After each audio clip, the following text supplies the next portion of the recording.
상상해 보세요. 그 수천억 달러의 자산이 막 실시간으로 거래되고 있는 엄청난 규모죠? 네, 전 세계 수많은 애플리케이션들이 단 1초의 멈춤도 없이 돌아가고 있는 그런 거대한 항공기가 하나 있습니다. 이미 수년째 하늘을 아주 잘 날아가고 있는 비행기네요? 그렇죠. 성공적으로 목적지를 향해 가고 있는데 갑자기 기장이 방송을 하는 겁니다. 우리 비행기가 앞으로 더 멀리, 더 빠르게 날기 위해서 지금 하늘을 날고 있는 도중에 비행기의 핵심 엔진을 완전히 새로운 것으로 교체하겠습니다. 와, 엔진을 끄거나 착륙하는 일도 없이요? 네, 비행 중인 상태 그대로 부품을 하나하나 해체하고 완전히 새로운 엔진을 조립해 놓겠다는 겁니다. 자, 이 부분 한번 풀어볼까요? 지금 이 이야기를 듣고 계신 당신이라면 이 아찔한 비행기가 도대체 무엇을 의미하는지 바로 눈치채셨을 겁니다. 바로 세계 최대의 스마트 컨트랙트 플랫폼인 이더리움이죠. 맞습니다. 오늘의 심층 분석에서는 2026년을 목표로 이더리움 창립자 비탈릭 부테린이 제안한 그 실행 레이어 전면 개편 계획의 근본적인 이유와 파장을 아주 낱낱이 파헤쳐보려고 합니다. 사실 이더리움 네트워크의 겉모습만 보면 지금도 문제없이 잘 돌아가고 있는 것처럼 보이거든요. 겉으로는 아주 평화롭죠. 네, 하지만 내부 아키텍처를 깊숙이 들여다보면 상황이 완전히 다릅니다. 현재 이더리움의 상태, 그러니까 스테이트 데이터 구조와 코드를 실행하는 가상 머신 자체가 향후 네트워크 확장에 아주 거대한 병목으로 작용하고 있거든요. 병목이요? 우리가 블록체인의 미래나 확장성의 핵심으로 항상 꼽는 게 영지식 증명, 즉 GK 기술이잖아요. 맞습니다. 그런데 현재 이더리움 구조에서 이 GK 증명을 생성하고 검증하는 데 드는 전체 연산 비용의 무려 80% 이상이 바로 이 구형 상태 데이터 구조와 가상 머신에서 발생하고 있다는 충격적인 데이터가 있습니다. 와, 80%요? 네, 이게 핵심입니다. 그 80%라는 수치는 정말 치명적이네요. 지금 이더리움 커뮤니티나 개발 생태계가 레이어 2 롤업, 특히 GK 롤업을 통해서 확장성 문제를 해결하려고 완전 총력을 기울이고 있잖아요. 그렇죠. 거의 모든 자원이 그쪽으로 투입되고 있죠. 그런데 정작 그 훌륭한 GK 기술을 메인넷에서 구동하기 위한 비용의 대부분이 그놈의 낡은 베이스 레이어 구조 때문에 낭비되고 있다는 뜻이니까요. 정확합니다. 베이스 레이어가 GK 친화적이지 않다면 그 위에 아무리 훌륭한 GK 롤업을 올려두어도 결국 베이스 레이어의 검증 한계에 꽉 막혀버리게 되는 거죠. 그래서 이 위험천만한 엔진 교체의 근본적인 원인이 바로 그 위기감에서 비롯된 거군요. 네, 그 위기감이 비탈릭 부테린이 이 제안을 던진 가장 큰 동력입니다. 무언가를 암호학적으로 증명하려고 할 때마다 현재 구조는 너무 많은 불필요한 데이터를 처리해야 해요. 엄청 무겁겠네요. 엄청나죠. 그 연산 과정의 복잡성이 2020년대 현대 암호화 기술과는 전혀 맞지가 않습니다. 부테린의 주장은 이 근본적인 구조를 뿌리채 개선하지 않으면 장기적인 스케일링은 그냥 불가능하다는 겁니다. 비행기가 대기권을 뚫고 우주로 나가기 위해서는 그 무겁고 연비 떨어지는 구형 엔진을 과감하게 버려야 한다는 선언인 셈이네요. 아주 적절한 비유입니다. 그렇다면 그 구형 엔진을 어떻게 뜯어 고칠 것인가가 관건일 텐데요. 비탈릭 부테린이 제시한 해결책이 크게 두 가지 플랜으로 나뉘더라고요. 네, 맞습니다. 플랜 A와 플랜 B가 있죠. 먼저 데이터를 저장하고 증명하는 구조 자체를 바꾸는 플랜 A부터 짚어보죠. 기존 이더리움이 상태 데이터를 저장하기 위해서 사용해온 구조가 이름도 복잡한 헥서리 머클 패트리샤 트리 맞나요? 네, 발음하기도 힘들죠. 데이터를 탐색할 때마다 노드가 16갈래로 뻗어나가는 방식입니다. 16갈래나요? 지금 집중하고 계신 분들이 너무 복잡하게 느끼지 않도록 좀 쉽게 비유하자면 나무의 잔가지가 너무 심하게 많은 상태인 거잖아요. 맞아요. 초기 이더리움 환경에서는 상태값을 효율적으로 업데이트하는 데 나름의 훌륭한 역할을 했거든요. 근데 GK 증명 시대에 와서는 이 16갈래의 잔가지가 완전히 치명적인 독이 되고 있는 거군요. 네, 여기서 정말 흥미로워지는 부분은요.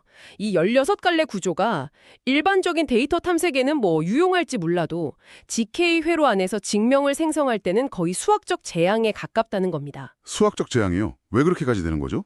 특정 데이터가 이 트리에 존재한다는 것을 증명하기 위해 거쳐야 하는 경로가 있거든요. 그 머클 증명의 분기마다 16개의 해시 값을 전부 다 계산해야 하니까요. 가지 하나를 지날 때마다 16개를 다 계산해야 한다고요? 트리가 깊어질수록 연산량이 막 기하급수적으로 폭발하겠네요. 정확합니다. 그래서 등장한 것이 바로 EIP7864 제안입니다. 아, EIP7864. 네, 이 제안의 핵심은 그 복잡한 16진 트리를 아주 심플한 2진 트리로 전환하겠다는 겁니다. 이진트리라면 노드가 오직 왼쪽 아니면 오른쪽 이렇게 딱 두 갈래로만 나뉘는 구조로 완전히 단순화하는 거군요. 여기서 매력적인 점은 이런 식으로 구조를 단순화하면 하나의 데이터를 검증하기 위해 필요한 머클 증명 경로의 길이를 기존 구조 대비 최대 4배나 획기적으로 줄일 수 있다는 겁니다. 4배나요? 와, 검증해야 할 데이터 조각 자체가 그렇게 줄어들면 당연히 JK 회로가 감당해야 할 연산 부하도 극적으로 떨어지게 되겠네요. 바로 그 원리입니다. 엔진의 무게를 확 줄여버리는 거죠. 상체 트리를 이진 트리로 바꾸는 것만으로도 엄청난 변화인데 논의되고 있는 내용들을 보면 단순히 나무 형태만 바꾸는 게 아니더라고요. 또 다른 강력한 무기가 하나 더 있죠. 네, 기존 이더리움이 사용하던 해시 함수인 캐차 256 대신에 블랙3나 포세이돈 같은 완전히 새로운 최신 해시 알고리즘을 도입한다는 내용도 포함되어 있죠. 맞습니다. 부테리는 이 이진 트리 전환과 새로운 해시 함수의 결합을 통해서 GK 증명 성능이 최소 3배에서 최대 100배까지 향상될 수 있다고 주장합니다. 잠깐만요. 100배요? 이론상 100배 향상이라고는 하지만 실제 수많은 스마트 컨트랙트가 얽혀있는 그 복잡한 메인넷 환경에서 이 수치가 진짜 현실성이 있는 건가요? 100배라는 수치가 약간 과장처럼 들릴 수는 있거든요. 근데 암호학적 관점에서는 충분히 근거가 있는 수치입니다. 아, 근거가 있나요? 네, 기존의 캐차 256 해시 함수는 일반 컴퓨팅 환경에서는 엄청 빠르지만 GK 스나크 같은 영지식 증명 시스템 내부에서 수학적 방정식으로 표현하기에는 너무나도 무겁고 비효율적이에요. 아, 그 JK 환경하고 궁합이 안 맞는 거군요. 그렇죠. 반면에 포세이돈 같은 해시 함수는 애초에 태생부터 GK 친화적으로 설계되었습니다. 상태 트리를 이진 트리로 바꿔서 해시 연산 횟수 자체를 줄이고 거기에다가 그 한 번 한 번의 해시 연상조차 GK에 최적화된 가벼운 함수로 싹 교체한다면 네, 그러면 증명 생성에 걸리는 시간과 비용은 극단적으로 압축되는 거죠? 아, 결국 생태계 입장에서 가장 기대되는 건 레이어 1 검증 비용 감소로 인한 직접적인 연산 효율성 증가겠네요. 맞습니다.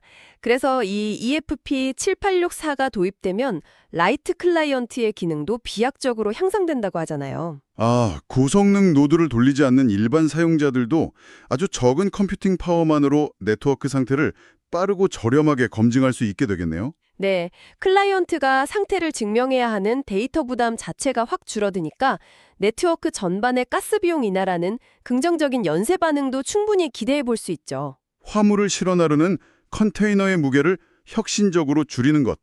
그게 바로 부테린이 그리는 첫 번째 엔진 교체 작업인 셈이네요. 이 작업이 성공하면 이더리움 메인넷은 정말 지금과는 비교할 수 없을 정도로 GK 친화적인 환경이 될 것 같습니다. 완벽하게 탈바꿈하는 거죠. 자, 상태 데이터를 담는 창고를 최신식으로 바꿨으니 이제는 그 데이터를 꺼내서 실제로 연산하고 코드를 실행하는 공장 자체를 밀어버릴 차례군요. 플랜 B로 넘어가 보겠습니다. 네, 드디어 가상 머신의 교체 이야기입니다. 현재 이더리움 생태계의 절대적인 기준점인 EVM을 완전히 새로운 엔진으로 전환하겠다는 엄청난 계획인데요. 사실 EVM이 스마트 컨트랙트를 대중화시킨 1등 공신이잖아요. 그 공로는 절대 무시할 수 없죠. 하지만 256비트 단위의 다소 독특하고 무거운 연산 구조를 가지고 있어서 현대적인 복잡한 암호학 연산을 처리하기엔 이미 뚜렷한 한계를 보이고 있다고 들었습니다. EVM은 사실 2015년 당시의 기술적 고민이 담긴 산물이거든요. 아, 벌써 10년 전 기술이네요. 초창기에는 훌륭했지만 방금 말씀하신 256비트 워드 사이즈나 독자적인 명령어 셋은 최신 범용 하드웨어나 컴파일러와는 궤가 전혀 맞지 않습니다.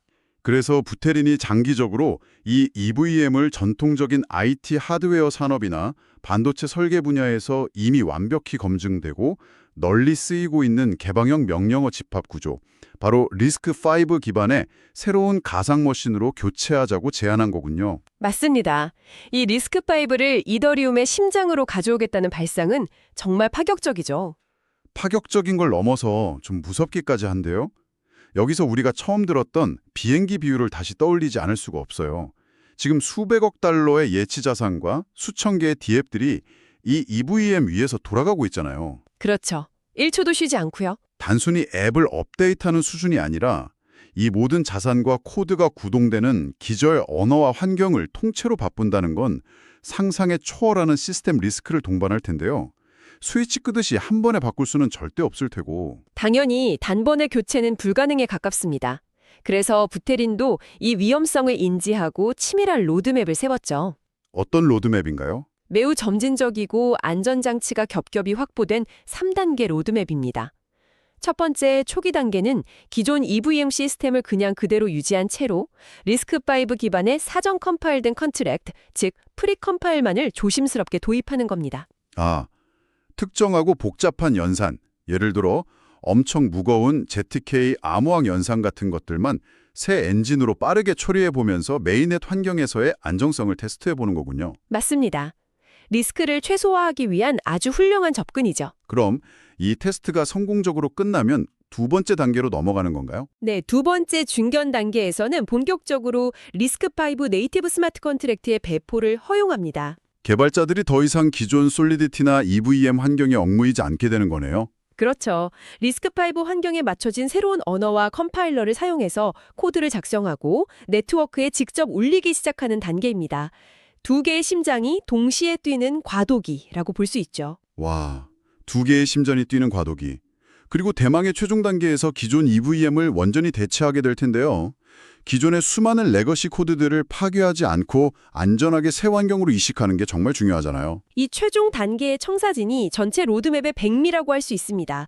기존의 EVM을 네트워크에서 그냥 지워버리는 게 아닙니다. 그럼 어떻게 하나요? 오히려 기존 EVM 아키텍처 자체를 새로운 거대한 리스크5 가상머신 내부에서 돌아가는 하나의 스마트 컨트랙트로 통째로 컴파일해서 집어넣어버리는 겁니다. 네, 잠시만요. 그러니까 마치 그 러시아 인형 마트리오시카처럼 가장 거대하고 현대적인 리스크5 가상머신이 껍데기로 존재하고 네, 껍데기죠. 그 껍데기를 열어보면 과거의 EVM이 하나의 프로그램으로서 그 안에서 그대로 숨쉬고 있다는 말씀이신가요? 와, 완벽한 비유입니다. 정확한 이해예요. 겉보기에는 완전히 새로운 리스크5 머신이지만 과거 방식으로 작성된 스마트 컨트랙트가 호출되면 그 내부의 EVM 컨트랙트가 작동해서 연산을 처리하는 방식이죠. 진짜 천재적이네요. 이렇게 되면 수년 전에 EVM에 맞춰서 개발된 코드라도 단 한 줄의 수정 없이 그대로 구동될 수 있겠어요. 맞습니다. 과거의 유산을 완벽히 보호하면서도 시스템 전체의 기반을 최신형으로 교체하는 아주 우아한 후방 호환성 유지 전략입니다. 논리적으로는 무척 우아합니다만 약간 기술적인 의문이 하나 생기거든요. 어떤 의문이시죠? 결국 새로운 리스크5 위에서 옛날 EVM을 에뮬레이션 하듯이 캡슐화시켜서 돌린다는 건데 네이티브로 코드를 실행하는 것보다 에뮬레이션을 거치게 되면 필연적으로 엄청난 성능 저하나 오버헤드가 발생하지 않나요? 호환성 지키려다가 오히려 연산 효율이 더 떨어지는 역효과가 날 수도 있을 것 같은데요. 아주 예리한 지적입니다. 그 부분은 개발 생태계에서도 지금 가장 치열하게 논의되고 있는 쟁점 중 하나거든요. 에뮬레이션 오버헤드는 사실 불가피합니다. 역시 그렇군요. 하지만 부테린의 계산은 이 최종 단계에 도달할 즈으면 하드웨어의 엄청난 발전과 리스크5 가상머신 자체의 극단적인 최적화가 그 오버헤드를 상쇄하고도 남을 것이라는 데 있습니다. 아, 하드웨어 발전 속도를 믿는 거군요. 게다가 새로 배포되는 중요하고 무거운 컨트랙트들은 전부 리스크5 네이티브로 작성될 테니까요. 그렇죠. 옛날 코드는 옛날 방식으로 돌리지만 앞으로 쌓일 엄청난 양의 새로운 코드들은 최적화된 방식으로 돌아갈 테니 네트워크 전체의 총 연산 효율은 압도적으로 높아질 수밖에 없다는 논리입니다. 그렇다면 이게 다 무슨 의미일까요? 상태 트리를 이진 트리로 바꾸고 해시 알고리즘을 최신화하며 궁극적으로는 가상머신을 리스크5로 교체하는 이 거대한 변화들, 과연 이게 언제쯤 우리의 현실이 되는 건가요? 이 부분은 타임라인을 좀 명확히 구분해서 봐야 합니다. 먼저 말씀드린 상태 트리 변화 계획, 즉 EIP7864의 경우는 이미 단순한 아이디어 차원을 넘어섰습니다.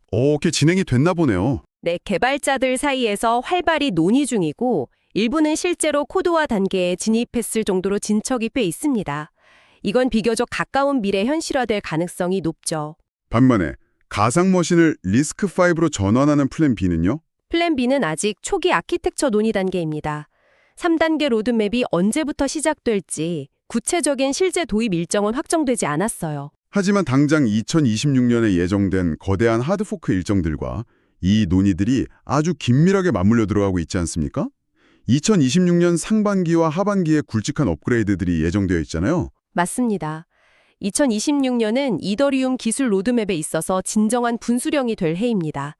상반기에는 글램스테르담이라는 하드포크가 준비 중인데 이건 주로 상태 구조와 실행 레이어의 전반적인 효율을 끌어올리는 비교적 명확한 개선들에 집중할 예정입니다. 그럼 하반기에 이어지는 하드포크가 진짜 메인 이벤트인가요? 네, 주목해야 할 것은 하반기의 해고타 하드포크입니다. 해고타는 단순한 효율 개선을 넘어서 우리가 앞서 이야기한 훨씬 더 구조적이고 깊은 프로토콜 수준의 근본적인 개선을 목표로 현재 치열하게 논의되고 있습니다. 비탈리 부테린이 제안한 이 거대한 엔진 교체의 조각들이 해고타를 기점으로 점진적으로 메인넷에 녹아들 가능성이 높겠군요. 충분히 예상 가능한 시나리오입니다. 이 모든 이야기들을 종합해보니 이더리움 커뮤니티 내부의 거대한 철학적이고 전략적인 변화가 훅 느껴집니다. 어떤 변화를 느끼셨나요? 최근 몇 년간 이더리움의 방향성이 약간 그런 식이었잖아요. 메인넷, 즉 레이어 1은 데이터 가용성과 보안성만 제공하는 아주 튼튼하고 단순한 단 역할만 하고 실제 빠르고 복잡한 실행과 확장성은 전부 레이어 2 롤업 네트워크들에 전적으로 위임하자. 네, 롤업 중심의 로드맵이 대세였죠. 근데 지금 비탈릭 부테린이 직접 메인넷의 실행 레이어 엔진을 이렇게 뼛속까지 뜯어고치자고 나선 거란 말이죠. 이걸 더 큰 그림과 연결해보면 이더리움 생태계의 패러다임이 어떻게 진화하고 있는지 정말 명확히 알 수 있습니다. 레이어 2 중심의 롤업 전략 자체는 여전히 유효합니다. 하지만 부테린의 이번 제안은 레이어 1을 방치한 채 레이어 2에만 기대는 것에는 한계가 있다는 아주 명확한 신호입니다. 아, 뼈대를 튼튼하게 만들어야 한다는 거군요. 맞습니다. 레이어 2가 아무리 고도화되어도 결국 그 수많은 트랜잭션의 증명을 최종적으로 검증하고 승인하는 곳은 레이어 1이잖아요. 그렇죠. 베이스 레이어 자체의 실행 및 검증 뼈대를 다시 강력하고 현대적으로 만들지 않으면 전체 생태계의 확장에 브레이크가 걸릴 수밖에 없다는 겁니다. 전략적 무게중심의 미세하지만 아주 중요한 이동을 보여주는 거죠. 오늘 이번 참고 시간에서 다룬 내용들을 쭉 짚어보면 그 무게감이 정말 실감이 납니다. 복잡했던 16진 트리를 검증에 최적화된 2진 트리로 단순화하는 EIP7864, 그리고 성능을 극대화하는 GK 친화적인 새로운 해시 알고리즘의 채용. 거기에 현대 암호학 연산의 한계에 부딪힌 EVM을 점진적으로 리스크5 기반으로 교체하려는 치밀한 3단계 로드맵까지. 이건 그냥 기존 시스템의 버그 좀 고치는 업그레이드 수준이 절대 아니네요. 이더리움이라는 거대한 글로벌 컴퓨터의 실행 레이어 아키텍처를 원점에서 완전히 재정의하겠다는 아주 강력한 의지입니다. 매우 근본론적인 아키텍처의 재설계죠. 이 거대한 설계가 향하는 궁극적인 지향점은 명확합니다. 네트워크의 증명 비용을 하드웨어 수준에서부터 획기적으로 낮추고 확장성을 극대화하는 겁니다. 자, 장기적으로 이더리움이 다가올 수많은 차세대 블록체인 플랫폼들과의 경쟁에서 우위를 유지하려면 특정 레이어 2에 종속되지 않고 레이어 1 스스로가 강력한 검증자가 되어야 한다는 거군요. 네, 특히 GK EVM과 같은 다양한 첨단 ZK 기반 기술들이 레이어 1 위에서 아무런 병목이나 마찰 없이 자연스럽게 네이티브로 작동할 수 있는 튼튼한 반석을 만들려는 총찰이 담겨 있습니다. 자, 이제 오늘의 심층 분석을 마무리하면서 지금 이 이야기에 깊이 집중하고 계신 분들께 도발적인 질문을 하나 던지고 싶습니다. 처음 시작할 때 우리가 이야기했던 비행기 비유, 다시 한번 떠올려 보시죠. 네, 그 아찔한 비행기 교체 작업이요. 과연 이더리움 커뮤니티와 전 세계의 코어 개발자들은 수백조 원의 자산과 수천만 명의 유저가 실시간으로 얽혀서 쉴 새 없이 움직이는 이 거대한 네트워크를 단 1초도 멈추지 않고 이 전례 없는 비행 중 엔진 교체 작업을 완벽하게 해낼 수 있을까요? 정말 전대미문의 기술적 도전이 될 겁니다. 만약 거대한 시스템의 기초를 송두리째 바꾸는 이 엄청난 실험이 성공적으로 끝난다면 우리가 알고 있는 스마트 컨트랙트의 한계, 그리고 다가올 탈중앙화 생태계의 모습은 과연 어떻게 진화하게 될까요? 그 질문의 답은 아마 2026년 저 하늘 위에서 새롭게 장착된 거대한 이진 트리와 리스크5 엔진이 뿜어내는 굉음 속에서 직접 확인하실 수 있을 겁니다. 시스템의 심장을 갈아 끼우는 이 역사적인 마이그레이션이 어떻게 전개될지 저 역시 분석가로서 매우 흥미진진하게 지켜볼 예정입니다. 마지막에 시청해 주셔서 감사합니다. 마지막에 시청해주셔서 감사합니다.